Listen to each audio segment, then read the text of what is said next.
Amen. Amen. Okay. Matthew 13. The same day went Jesus out of the house and sat by the seaside. And a great multitude were gathered unto him, so that he went into a ship and sat, and the whole multitude stood on the shore. And he spake many things to them in parables, saying, Behold, a sower went out to sow. And when he had sowed some seed fell by the wayside, and the fowls came and devoured them.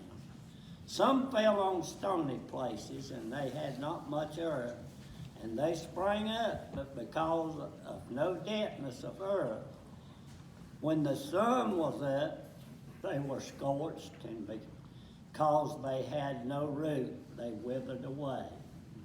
And some fell among the thorns, and the thorns sprang up and choked them.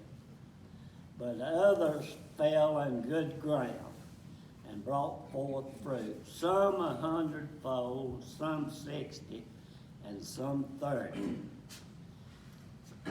Isn't that stuck to me, because when I was little, we didn't have these big tractors and drills. It would take a 12-foot. Remember my daddy had a little seed sower. And he'd fill it up, and when he'd go around the edge of the field, some of the seed would fall out in the road, and the birds would eat it. So I could identify with that right away. And some would fall out of the field in the edge, and the thorns would choke them out. But thank goodness, some fell on good ground, and some brought 30, 50, and 100-fold. Isn't that wonderful?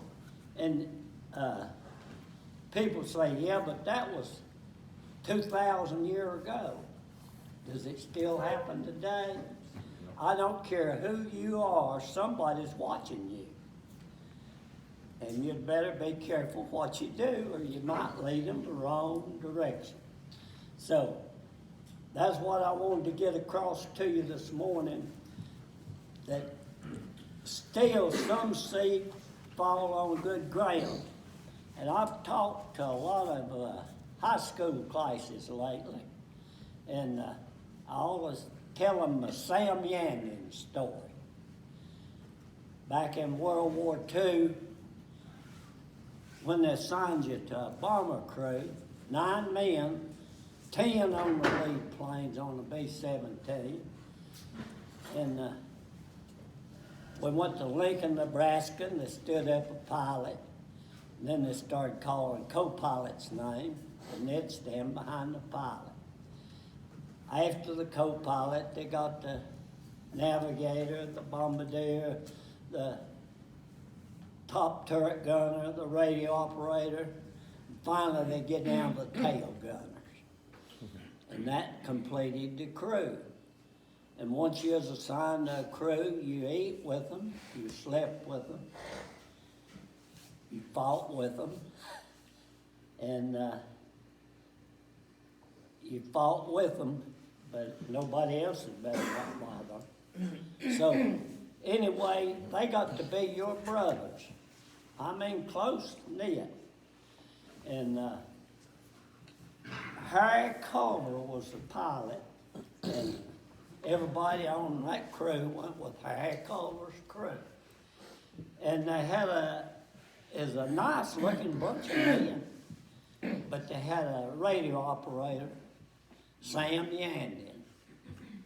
He was the Armenian. His parents had come over here from Armenia, and Sam was a little low feller, bow-legged, but he was a good radio operator, one of the best. He could read Morse codes as fast as anybody could send it, and he could send it too.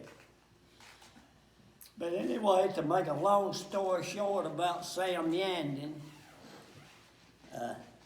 he was on Culver's crew, And you know, back then, to begin with, it's 25 missions. When I was over there, it was 35, and then they'd let you come home for a spell to settle your nerves.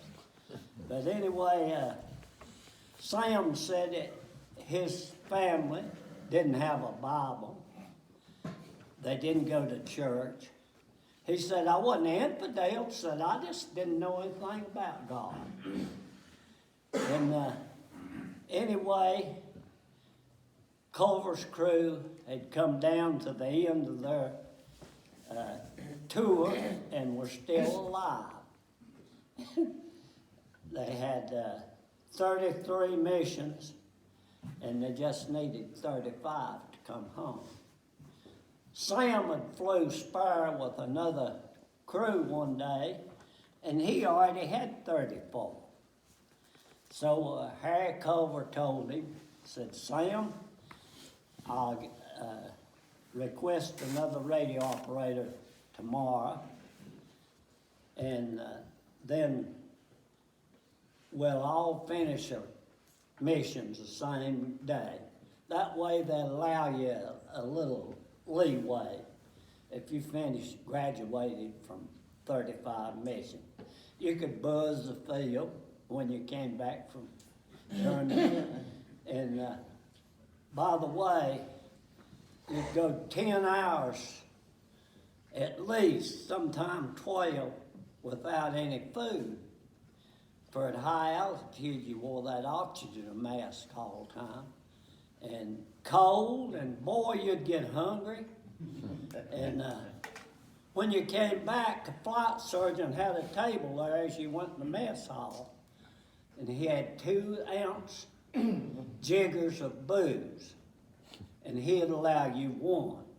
You pick it up, throw it in your stomach, and you'd be surprised at what would happen with 2 ounces on an empty stomach. That food tastes so good. and we'd sit down at a table the size of this, 9 men, and they'd have a man at the end of the table with a notebook. And he'd start asking questions. What kind of fighters did you see?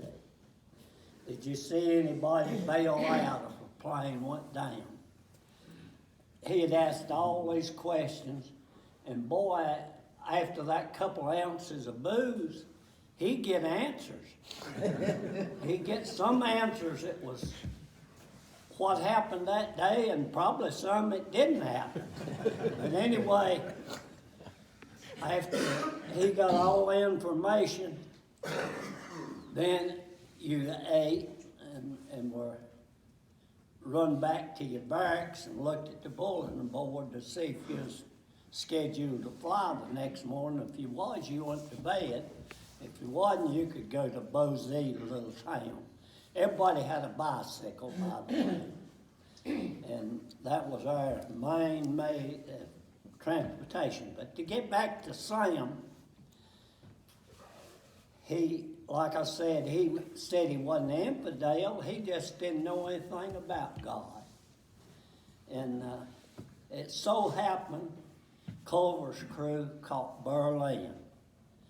And Berlin's one of the best defended cities in the world at that time. And the anti-aircraft,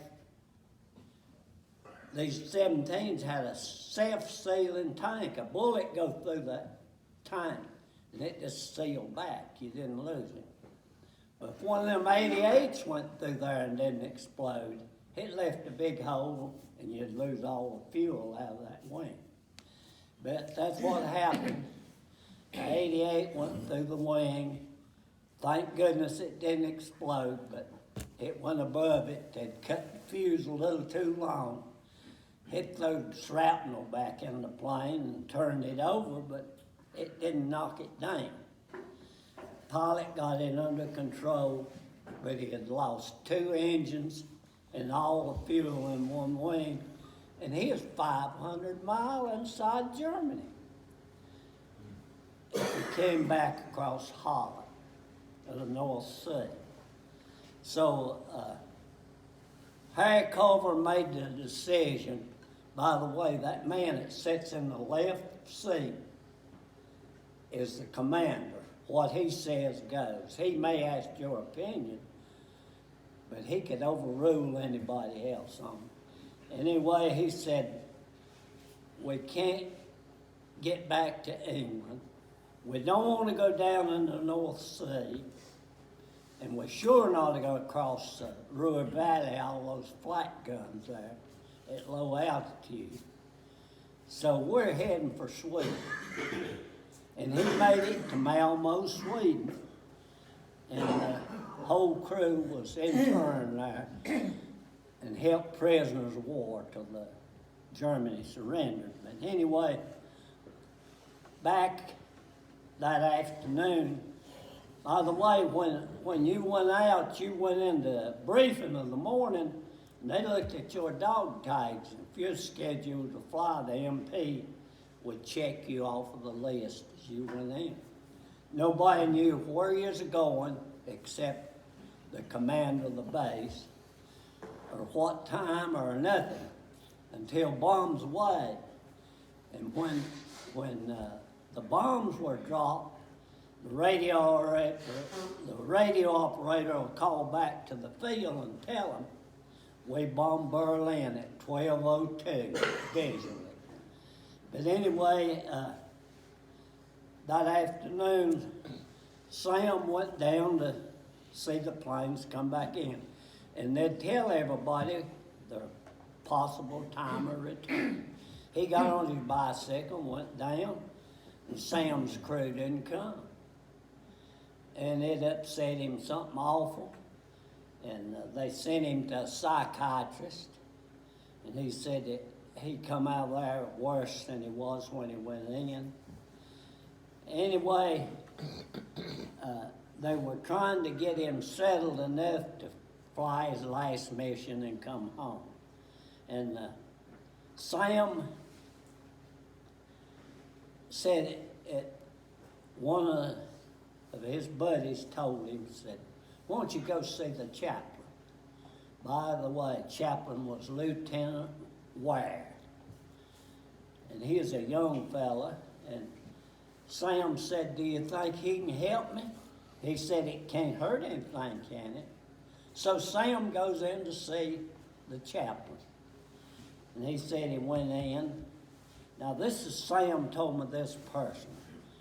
And he said, the chaplain asked him, what's your problem? Said, I need prayer.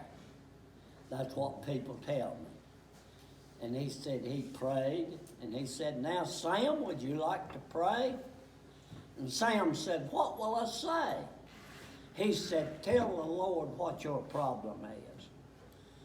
And Sam said, I said one of the shortest prayers I ever said. I said, if there is a God that knows everything and controls everything, said, tell me where my crew is. This is 5 days later. So he said, the chaplain told him, if you need any more help, come back. And anyway, he said, I decided to go to the barracks and lay down and see if I could sleep a nap. And said, I went to the barracks and said, I just got laid down in the bed and CQ come in from the orderly room and said, Sam, we got news for you. Said, the Red Cross just informed us that your crew is prisoners of war and they're all okay. And Sam said, good gracious, said, there is somebody that knows everything. Said, in less than an hour, he tells me where my crew is. And Sam flew his last mission with Lieutenant Cox, the group commander, and then he came home and he married his girlfriend. And he said he went to a revival and said, I want to know more about this man that controls everything. Said he went to a revival and Sam repented and joined the church. And he got a job with American Airlines after he discharged in Tulsa, Oklahoma. And I visited Sam later after the war was over, and he'd rented an old store building that a store had been abandoned, and I think he had about 30 members there, but Sam was preaching. And he said I had to do something to make atonement for what the Lord had done to me and showed. And by the way, Sam died, and his boy Bobby Yandian took over that church. Non-denominational, that's what they said. And that suited me fine. It wasn't Methodist, wasn't Baptist. It was just non-denominational. And I talked to Sam's wife about a year ago. My whole crew's dead, but Sam's wife still alive. And she said Bobby was still pastoring that church, Sam, but he's getting ready to retire. And guess how many members was in it? Over 2,000. It wasn't 100-fold, it was 1,000-fold. So be careful whatever you do and whoever you talk to, and tell them about this wonderful Savior that Sam Yandian met.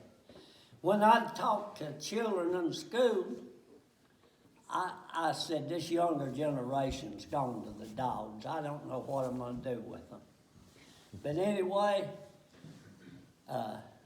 we'd have a session after I'd tell them how cold it was and how awful the German Air Force treated us in the skies, and us 500 miles from home. It was hard on you. And when I'd get through, I'd tell them Miss Sam Yandian's story, and guess what they asked more questions about? What happened to Sam Yandian? They didn't want to know what happened in the skies over Europe. By the way, did you know it's cold upstairs? To a certain height, and then it gets warmer. But I know one time we were in the cloud cover, and we kept climbing and climbing, ice forming, and we were trying to get out in the sunshine, and we went to 32,000 feet. There's not a thermometer in the tail, so I didn't know. I knew it was cold. You had an electric heated suit, and you had a dial on it just like a stove oven. You could turn it up as you got colder. And I know that I had mine wide open when I was surviving all right, but I was still a little chilly. And there's a thermometer in the nose, and Dick Kendall, our bombardier, called and said, guess what the temperature is? Naturally, everybody wanted to know. Said 70 below. Boy, the inside of that old 17 looked like a deep freeze, just frosted over. But you had an electric heated suit, even had wire in your goggles where it'd keep them from frosting up. And if your oxygen mask got full out of ice, it was rubberized. You just mash it, it'd fall out each side here. You could breathe right on. So, those people impressed me, those kids. They wanted to know, is that church still in existence? And I called Lucille Yandian about 2 weeks ago. And she had called me and told me that she had went to a rest home. She weighed under 100 pounds. Said, I feel good, but said, I want you to know I still got my same phone number. So I called her back last week. I wanted to tell you exactly how many members that church had now. But anyway, they said this number is no longer in service. So I guess Lucille either passed away or got beyond her mind, got so bad that she couldn't use the telephone. So I don't know exactly, but the last account I had is over 2,000. And that impressed me, that this same parable that Christ used to tell some of these seed, if you put out the word of God, you sow it, some of them's going to fall on good ground. And Lieutenant Wire never did know what his effect on the world had when he converted Sam Yandian or talked to him and got him on the right track. But anyway, he certainly made a change in his life. Not only did he receive Christ, but he preached on. He died with a heart attack some 40 years ago, and his boy took over then. But you see, you never know who you affect. So be careful what you say and what you do. That's all I have this morning. And I want to thank you people for being so attentive and listening to an old man that's way beyond his years. And by the way, I can't remember what happened last week, but I can remember what happened 70 years ago. It's impressed on me pretty strongly. Thank you for your. Thank you. Thank you. God bless you.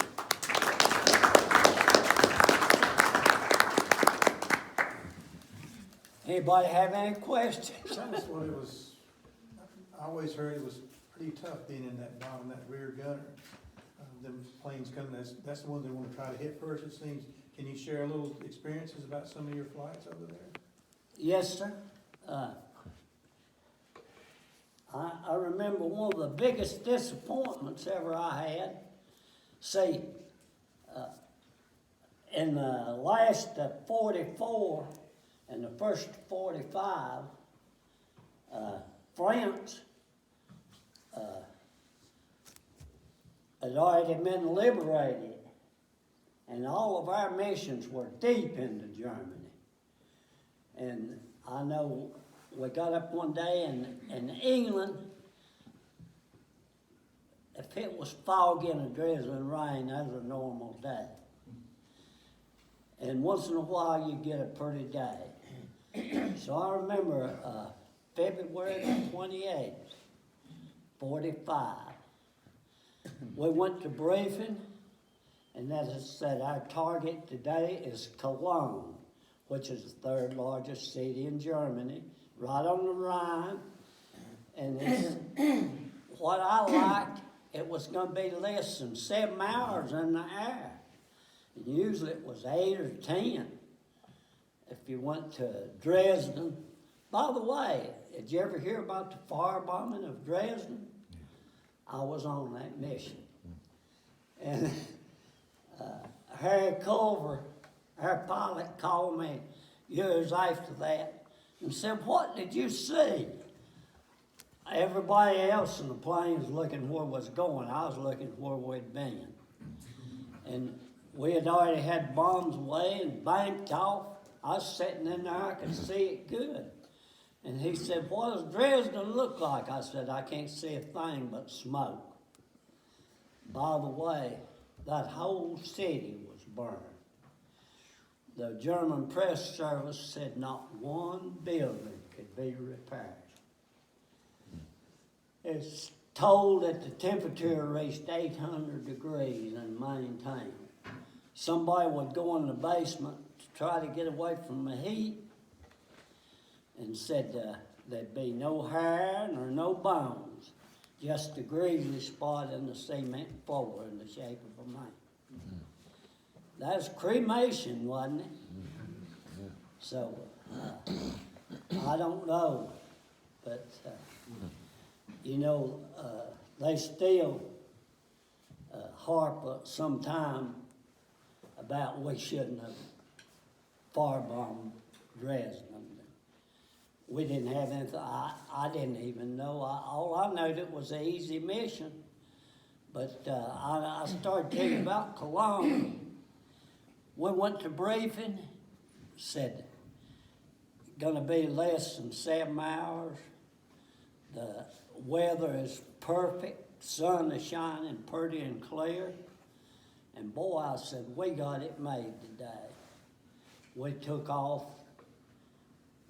and everything went perfect. Pretty bright skies, just like it is out there now. Sun is shining. And they said anti-aircraft will be moderate, but it might be accurate. And you don't know, they should have emphasized that word accurate. We seen one crew that went through, I went through overseas training over here at Dyersburg, Tennessee.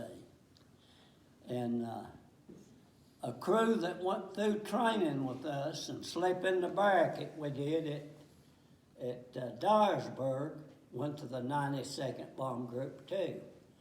But there's in another squadron.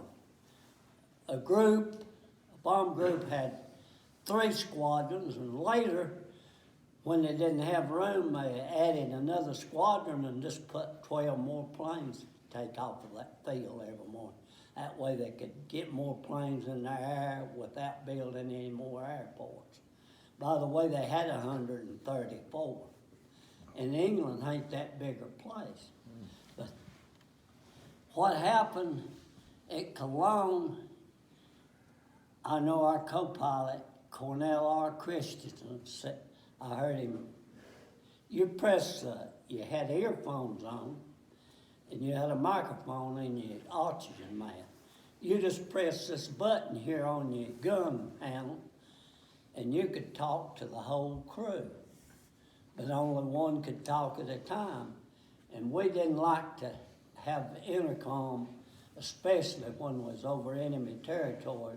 We wanted it clear in case we got hit by fighters. By the way, the nose of a B-17 was 12 o'clock. The right wing was 3, the tail was 6, the left wing was 9, and then back down. So if you got hit by German fighters, if it's coming in from a tail and high, I just say 6 o'clock high, bandits, and everybody knew where to look and where to shoot. And by the way, our co-pilot, he pressed that button and said, Harris said, I think that was the crew that went through training with us. They got a direct hit, and the left wing just folded up. And my job was to see how many bailed out or got out of that plane and hit a spin. And I saw 3, but anyway, about that time, we quit looking and worrying about other people. 88 went through our wing and exploded and turned a B-17 over, and we dropped 12,000 feet before we got it back under control. And I said, I'll never anticipate a milk run anymore. By the way, I know when we bombed Dresden, it's 10 hours. And I was dreading that. Boy, I said, we're gonna be so deep in Germany and tired and probably eat up. One of the easiest missions I ever flew. Is time consuming and tiresome, but no fighter and not much anti-aircraft. I guess everybody was burned out. So I learned right quick not to anticipate what was gonna happen during the day, but just talk to the Lord and tell him to take care of you. That's all you could do. But anyway, it wasn't all good and it wasn't all bad. Did you ever think of World War II? You know, some of the theologians predicting the end of time. That was Armageddon, but it was in the wrong place. It was in Europe. But by the way, we better watch out where the troubles are coming from now. Because where is it? Around the Holy Land. And I think that's the only thing that we're waiting on is for the capital to be moved back to Jerusalem. The Bible says, I will bless you in Jerusalem. It don't say in Tel Aviv when Christ comes back. So we're prime. It can happen any day, right? Any hour. So what is it? There's no problem. Just be ready. Yep. Simple answer. Any other questions? How many missions did you end up flying? How many? missions? Yeah. I tell people 33 and a half. And they say, how do you get the half? I said, I just went over. I didn't come back. How long was you in, where was you at in Sweden. How long was you there? As a neutral country, I was there 2 months. Did y'all land there because you were hit? What? What was the circumstances that took you there? Was your plane wounded? Oh, Did you yeah. land there? And we lost all of our gas in one wing. Lost half of our fuel supply. Instead of heading back for England, we just headed straight across the North Sea to Malmo, Sweden. And we made it. And we didn't know what kind of reception we'd get. But anyway, when I crawled out of the tail, I was surprised. There was a truckload of soldiers with fixed bayonets. And I didn't know one word of Sweden. And I don't know whether they knew any English or not. Most Swedes could speak some English. But anyway, he was pointing, and I just pulled off my .45 holster and everything and threw it to him. That's what he wanted. I understood that. So, but anyway, I had another experience when I left Sweden. They sent, after Germany surrendered, they sent a C-47 in there and picked us up. And that was the first time I'd ever been in an airplane without a parachute. And I didn't know what's that. But anyway, they were pretty safe old airplanes.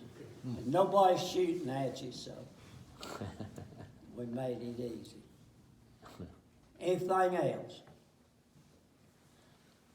Well, that's all I have, man. We Just appreciate you talking to us. Thank you. Just trust in the Lord and everything else will take care of itself. Thank you for the breakfast, by the way. Every third Sunday, you can come back and join us. Yes, sir. Love to have you. We won't make you talk every time. Unless you want to. We like Well, you too. Look, I never turned down an invitation to tell people about Christ. Amen. So I just am so glad that I had the opportunity to tell you how simple it is. He took care of everything. Jesus did it. His blood. And you know, I used to say, just put one drop on me and the devil will leave me alone. He don't have to put a drop on you. Just say the word. And it's done. Thank you. Thank you. Sir.